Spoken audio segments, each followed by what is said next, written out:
retrouve en direct de Washington Mathieu Mabin. Bonjour Mathieu. Après la Corée du Nord, après la Russie, Trump tente donc une approche avec les Iraniens. Que sait-on de ce dialogue direct ? Eh bien, pas grand-chose, justement. Et c'est ce qui aurait sidéré un peu tout le monde ici si Donald Trump n'était pas passé maître, justement, dans l'art de la surprise diplomatique. On s'attendait à une visite du Premier ministre israélien, Benjamin Netanyahou, qui se présentait ici comme le premier chef d'État étranger à être reçu par le président américain après l'annonce tonitruante des taxes douanières. On s'attendait, bien entendu, à un point sur la guerre à Gaza avec lui, la menace au Yémen, la situation au Liban et, bien sûr, évidemment, la posture globale des États-Unis et d'Israël face à l'Iran. Mais strictement rien de cette ampleur. On s'en souvient, c'est Donald Trump qui, lors de son premier mandat, avait fait voler en éclats les accords sur le nucléaire iranien. Cela a été rappelé à l'instant. Depuis, le dialogue était au point mort et l'administration Biden n'avait pas seulement échoué à reprendre un dialogue, elle n'avait concrètement pas fait grand-chose et pas essayé grand-chose. Depuis son entrée à la Maison-Blanche, le président américain a bien évoqué le dossier iranien, mais uniquement sous la forme de menaces et pour tenter de dissuader Téhéran de soutenir les ennemis d'Israël. Mais là, à la manière de Donald Trump, dans le fond, comme sorti d'un chapeau diplomatique, le président américain révèle qu'il entretiendrait en réalité un dialogue avec Téhéran.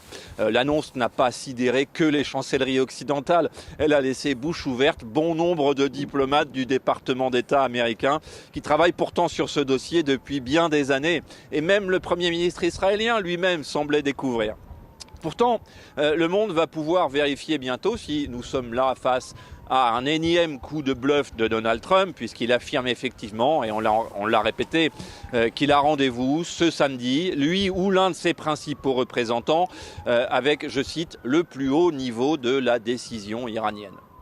Bon, à suivre samedi. Vous le disiez, Mathieu, Trump a fait cette annonce devant un Netanyahou médusé, ou en tout cas il a tenté de faire bonne figure, le Premier ministre israélien, qui est lui plus tenté par une guerre contre les Iraniens que par des négociations.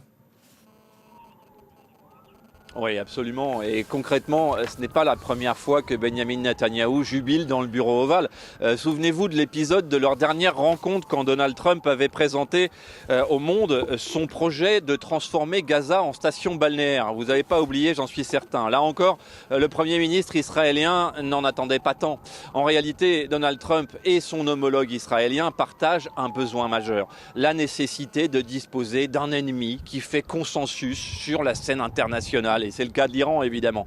Personne ne veut que l'Iran détienne un jour l'arme nucléaire, et certainement pas ses principaux voisins. Mais pour un président américain, comme pour le Premier ministre israélien, en ce moment, le maintien d'un adversaire menaçant dans le paysage stratégique de leurs deux pays consolide leur légitimité dans l'opinion. C'est toujours très utile.